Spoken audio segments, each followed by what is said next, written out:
Hi all. Our notable game today features an over-the-board game just hot off the press from last night.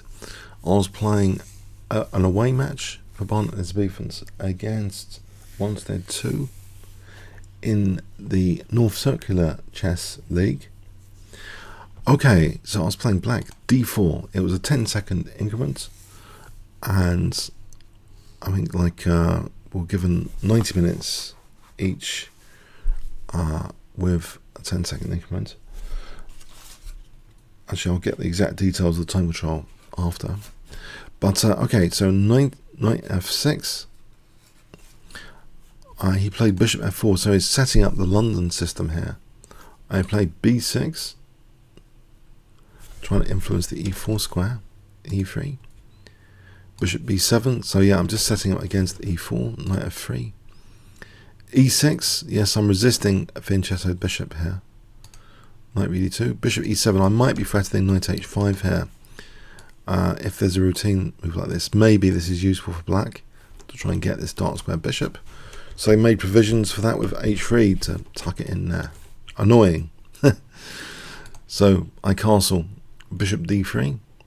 Now usually, theoretically, in this position, in live book, it seems c5 is all the rage. There's 115 games here with c5, and it continues a bit like this. d6 there. Queen e2. This is quite a few games even here, this position. So that's something to bear in mind, this setup.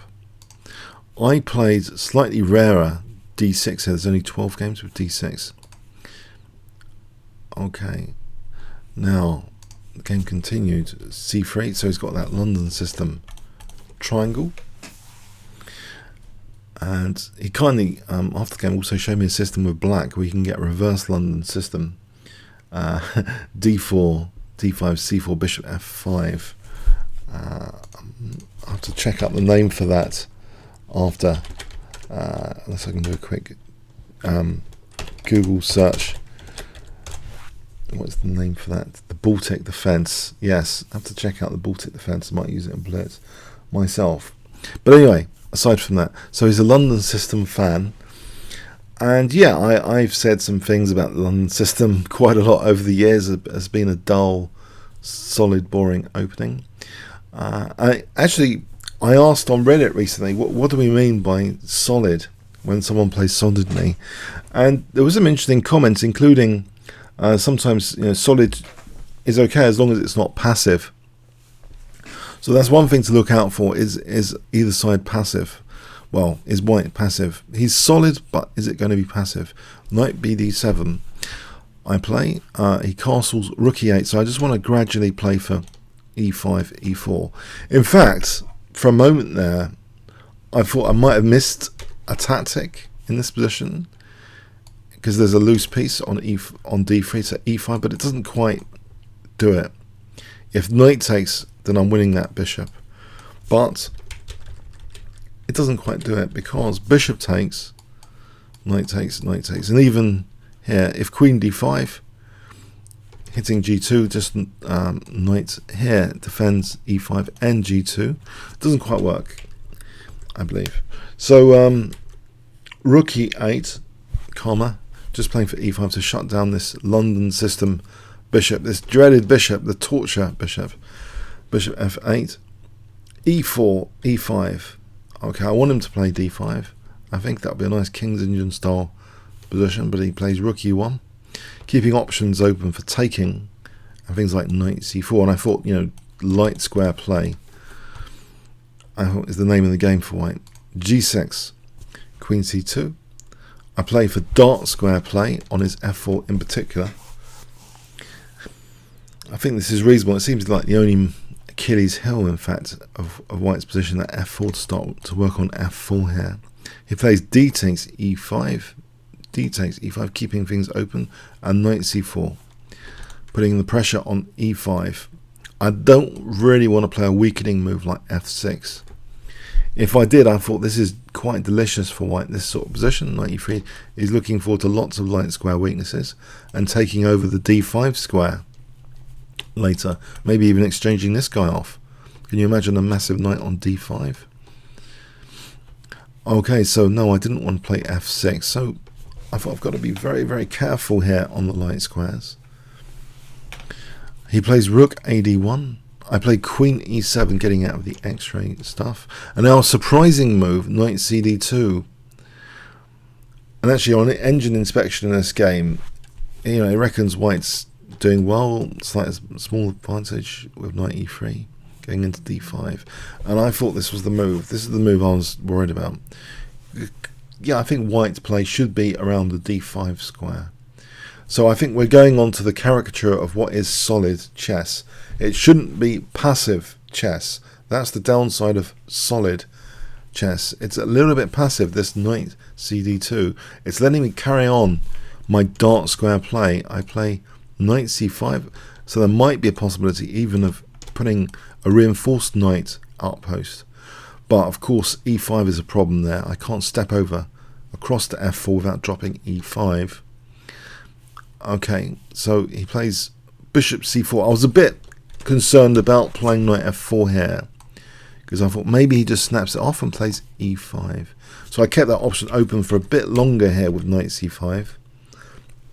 Then we have bishop c4, and now knight f4. I take the plunge. So possibly he could like consider like taking here, but he plays knight f1. And now I'm thinking with knight f1 again. I thought that was a bit passive, because if he takes now, then there's no knight e3 or knight g3, well knight e3 in particular, to get to d5. So I was happy with this position. And in fact, I noticed something now about this position, which is not about really light squares or dark squares. Well, not about dark squares from my perspective. It's about this e-pawn. Oh, hold on. Instead of this rerouting maneuver to reinforce the outpost, hang on, the knight's kind of useful on c5 here, eyeing e4, and it's got a partner in crime here, this bishop. So why not help these guys? And I found this move, rook ad8, just threatening basically to just win a pawn in broad daylight, this e-pawn. And he plays now knight 1 to d2, and perhaps I should just build up on the d-file, rook d7. That might be the better move here. For example, here b4, and now just go here, reinforcing the dark square outpost, and this should be fine for black. But I played actually queen f6, which of course has some tactical pressure implications if the knight ever moves. There's knight takes h3 check, and it's here he played bishop takes f4, and after queen takes f4, I've got even more pressure on e4. And he appeared a little bit flustered actually around about this time. I think it was actually when he played knight 1 d2. It seems a little bit flustered. And now he plays b4 as if irritation to get these pieces away. And I thought here, can't I just win a pawn? And I was looking at this, it must have been for a few minutes. I'm pretty sure more than 5 minutes. I was thinking, can I not just win a pawn here? And if I let you analyze this position, could you answer this question safely? You might. I'll give you 5 seconds to pause the video, go away, and analyze the position as much as you want. Try and treat it like a serious over the board game if you're into over the board chess. Would you feel it's safe to take the pawn on e4? So if you want to take this video pretty seriously from an over the board training perspective, is it safe to take the pawn? Okay, so I'm going to give you 5 seconds to stop the video, pause, and come back. So 5 seconds, starting from now, to do that.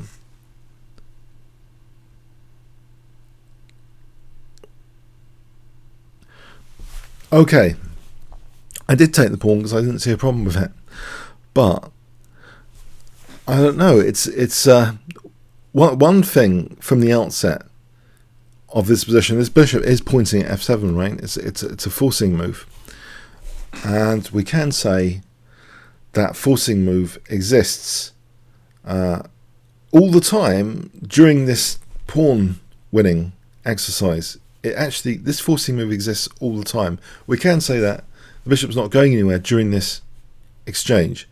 It turns out here, when checking with an engine, funny enough, that White can actually afford to play knight takes e4, and for some reason we both convinced this wouldn't work. Now here, if rook takes d1, queen takes d1, sorry, not rook takes d1, because then we can take the knight. No, queen takes d1, bishop takes e4. Unfortunately, remember I said this bishop at all times got bishop f7? There's a way to actually spark that into significance, that fact, that basic fact that bishop takes f7 as a forcing move exists. And of course the engine finds a way of making it actually significant here. Can you see a move for white which is actually quite good in this variation of the game, which never happened? If I give you 5 seconds here, can you see what white can play in this position?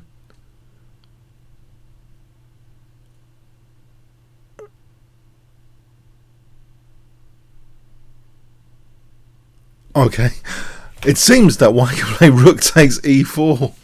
No, I didn't see any of this in the calculations, my calculations. If queen takes, yes, can you see now?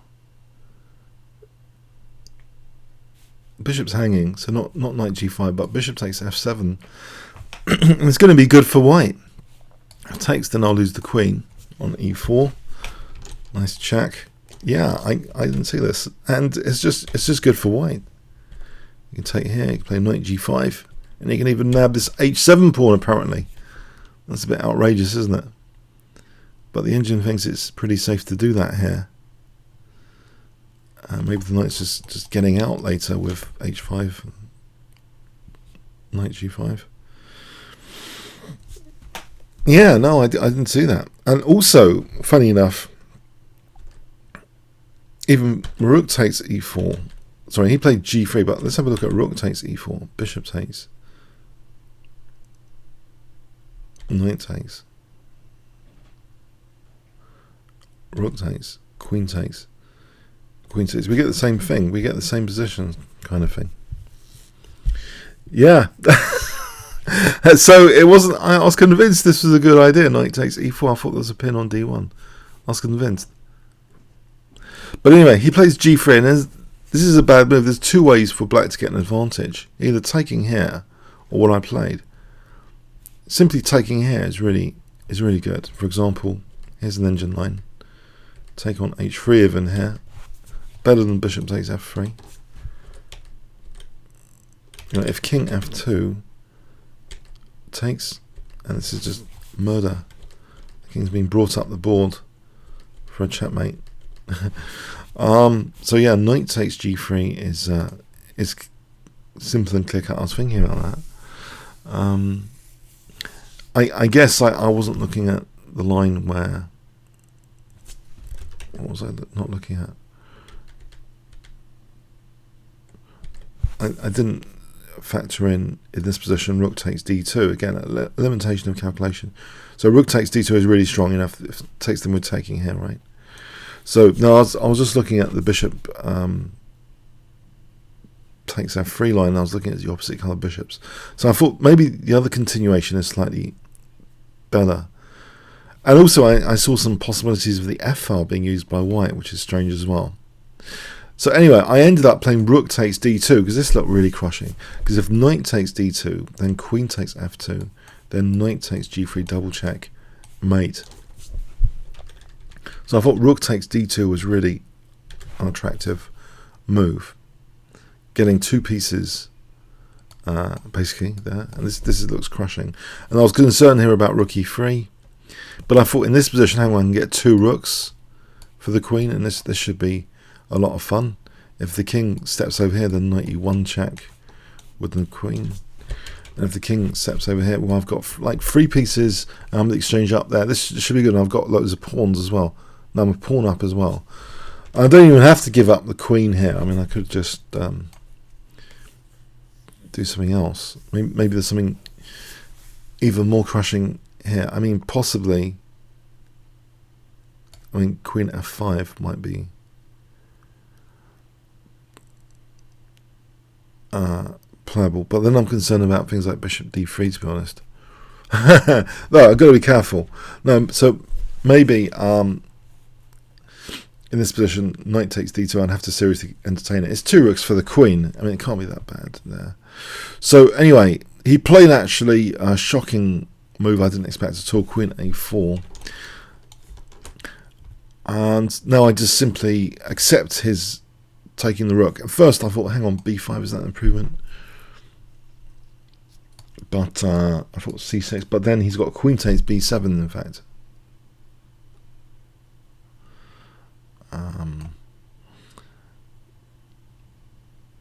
And nevertheless, this might be an improvement. I mean, b5 might be playable. I mean, it's all pretty playable here, but I thought simple and strong is queen takes f3. Let him take the rook, bishop f8, because this position, I've got this battery going here. After rook takes d2, in fact, the strongest move might be knight d6 now, hitting the queen and using the battery. I thought this was good as well, knight takes d2, and it was good enough to cause him to resign. If we look at this position, if bishop takes, I think I'm just snapping this off, and the pawn's immune here because of knight f3 check. So anyway, this convinced him. Pardon me, frog in the throat.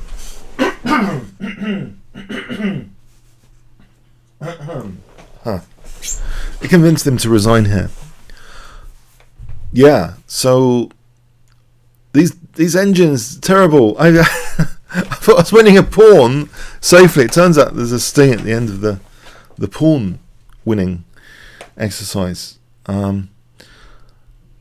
So yeah, obviously the engines are good at making use of any forcing moves in the position. They'll find the one in whatever thousand if needed to make the forcing move spring into major significance. So this bishop takes f7. That is a shocking discovery about this game. It's a flawed game. Winning the pawn on e4. I thought it was just logical. I thought I was building up some pressure, and it was just logical with that rook d8. I was pleased with at the time, you know, the central contesting the center. But yeah, it kind of backfires from a theoretical perspective. So yeah, it's good we're not playing computers. basically, they just beat us up most of the time, wouldn't they? So anyway, we managed to scrape through, winning the match. Actually, we had one default. Unfortunately, we only had 5 of the 6 players, but we managed to win the match. So Annex drew, Tom won. We had 2 draws. So we managed to win the match, a man down. So it was good. It's a good result last night. I hope you got something from the game. My friend Annex basically said, "Oh, Kasparov has played like this." I found one similar game at chessgames.com against Udazin where he did play on the f4 square at some point. I think the f4 square is a common Achilles heel when white plays h3 anyway, in principle. So maybe that is useful to bear in mind, the f4 square. The Baltic defense is something I would like to explore in Blitz. Yes, my opponent showed me a few lines in that, which were very interesting. Albin countergame it as well. Ideas can go into as part of that. So anyway, comments or questions on YouTube. Thanks very much.